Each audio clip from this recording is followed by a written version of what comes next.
చందమామ కథ. ఎవడు సుఖి. పూర్వం మాలవ దేశాన్ని పుష్కలుడు అనే గొప్ప రాజు ఏలుతూ ఉండేవాడు. ఆయన మహాభోగి అనిపించుకున్నాడు.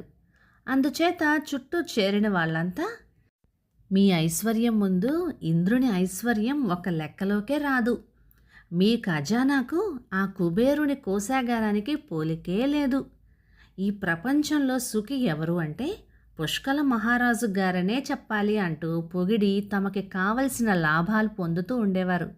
ఆ పొగడ్తలు నమ్మి నా వంటి భోగి సుఖి మరొకడు లేడు కాబోలు అని అనుకునేవాడు రాజు. ఒకనాడు ఆస్థానానికి జ్ఞానధని అనే ఒక మహాత్ముడు వచ్చాడు. ఆయన గొప్పతనాన్ని గురించి పుష్కల మహారాజు ఇదివరకే విని ఉండటం వల్ల ఆయన రావటంతోనే, మహాత్మా, మీ రాక వల్ల మా రాజ్యం పావనమైంది అంటూ అర్ఘ్యపాద్యులన్నీ ఇచ్చి మర్యాదలు చేశాడు. పంచభక్ష పరమాన్నాలతోనూ విందు జరిపించాడు. ఆస్థాన గాయకులను రప్పించి కచేరీలు చేయించి, కవులను రప్పించి పద్యాలు చెప్పించి, నర్తకులను రప్పించి గొప్పగా నాట్య ప్రదర్శనలు ఏర్పాటు చేసి చాలా చేశాడు. జ్ఞానదని ఇదంతా చూస్తూ ఊరుకున్నాడు. అందరికీ మళ్ళీ ఆయన కూడా తన వైభవాన్ని ప్రశంసిస్తాడని అనుకున్న పుష్కల మహారాజుకి ఆయన పెదవి కదపకుండా ఉండటంతో ఉత్సాహం కొంచెం తగ్గినట్టయింది. ఇక ఉండబట్టలేక, మహాత్మా, తమరు దేశాలన్నీ తిరిగి వచ్చారు కదా, నాకన్నా సుఖి ఎక్కడైనా తమకు కనపడ్డాడా అని అడిగేశాడు. అందుకు జ్ఞానధని, మా ఊళ్ళోనే ప్రతాపుడనే అతడొకడుండేవాడు, అతడు అందరికన్నా సుఖి అని చెప్పవచ్చు అన్నాడు. ప్రతాపుడా? ఎవరతడు? అతని పేరెప్పుడు నేను విననే లేదే. అటువంటి అనామకుడు ఒకడు నాకన్నా సుఖి అంటే ఆశ్చర్యంగా ఉన్నదే అన్నాడు రాజు.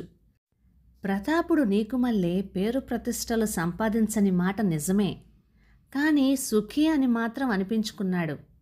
కష్టపడి సంపాదించుకొని కడుపు నిండా తిన్నాడు, కొడుకులను కూతుళ్లను కన్నాడు, మనమల్లని ఎత్తుకున్నాడు. ఏ ఒడుదుడుకులు లేకుండా 60 ఏళ్ళు బ్రతికి చివరికి మాతృదేశం కోసం యుద్ధం చేసి వీరస్వర్గం పొందాడు అని చెప్పాడు జ్ఞానధని. పోనీ ఆ ప్రతాపుడికి తర్వాతనైనా నేను లెక్కలోకి వస్తానా అని అడిగాడు రాజు కొంచెం ఉడుకుబోత్తనంతో. ప్రతాపుని తర్వాత వచ్చేవాళ్ళు 2 అన్నదమ్ములు మా ఊళ్ళోనే ఉండేవారు. దేహదారుఢ్యం కలవాళ్ళు, నిర్మల హృదయులు, పరోపకార పరాయణులై మరణయాతన లేకుండా ప్రాణాలు వదిలారు అని అన్నాడు ధని. రాజుకి కోపం వచ్చింది. ఏదో పెద్దవాడివి కదా అన్న గౌరవం కొద్దీ అడిగితే, ఇదా నువ్వు చెప్పొచ్చేది? ఆ పేదవాళ్ళ నాకన్నా సుఖజీవులు అని గద్దించాడు. జ్ఞానధని చిరునవ్వుతో, రాజా, కోపం ఎందుకు? ఈ ఐశ్వర్యం వైభవం ప్రస్తుతం నీకు సుఖాన్ని కలిగిస్తున్న మాట నిజమే, కానీ ఏది శాశ్వతం కాదు.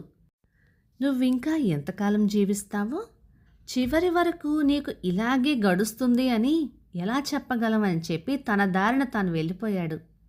ప్రభు, ఈ ముసలివాణ్ణి గడ్డం చూసి మోసపోయి తమరు వానికి తగని మర్యాదలు చేశారు.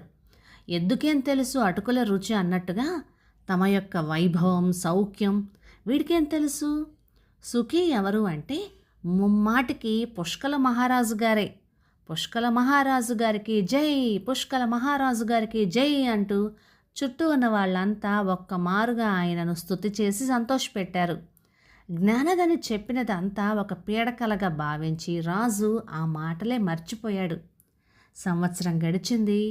అంతఃపురంలో రాజు గాఢంగా నిద్రిస్తూ ఉన్నాడు. శత్రువులు, శత్రువులు అన్న కేకలు వినపడ్డాయి. ఉలిక్కిపడి లేచాడు.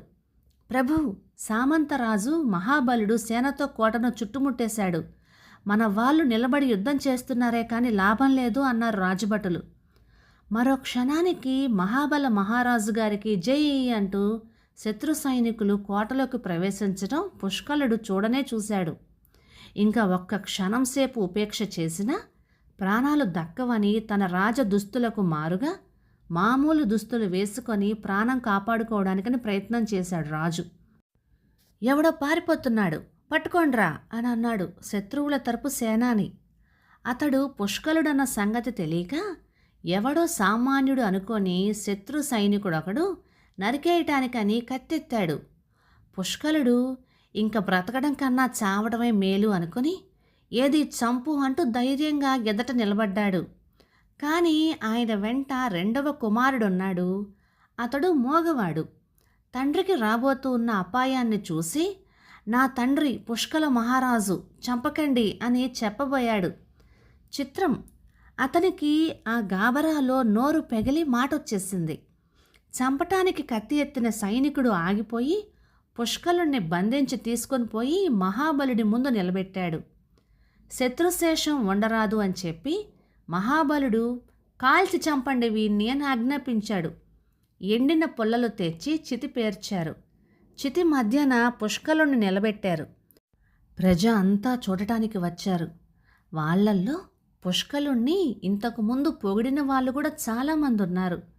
పుష్కలుడు ఒక్కమారు చుట్టూ పరికించాడు. కోట, రాచనగరు, ఉద్యానవనాలు ఒక్కొక్కటే కనపడ్డాయి. ఇప్పుడు అవేవి నావు కావు. ఎంతలో ఎంత మార్పు!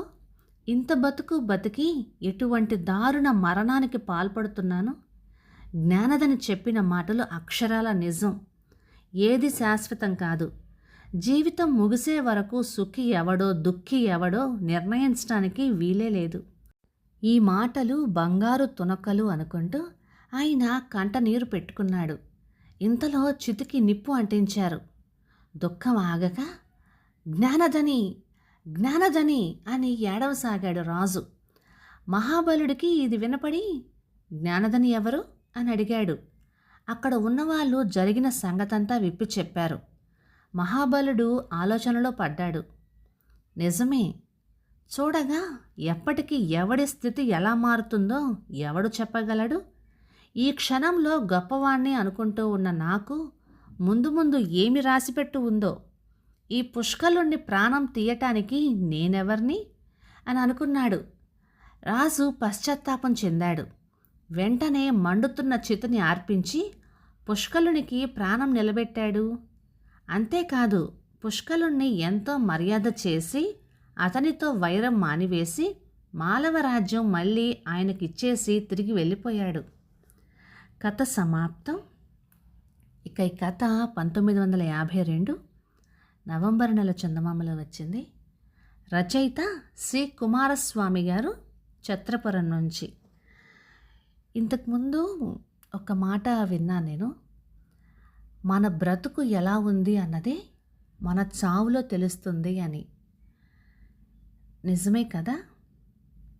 ఎవడు సుఖీ. కథ చాలా బాగుంది. ఇక ఈ కథ మీకు నచ్చినట్లయితే లైక్ చేయండి, షేర్ చేయండి. మీకు ఎలా అనిపించిందో తప్పకుండా కామెంట్ చేయండి. ఇక ఇలాంటి మంచి తెలుగు కథల కోసం మన ఛానల్ని సబ్స్క్రైబ్ చేయండి. Thank you.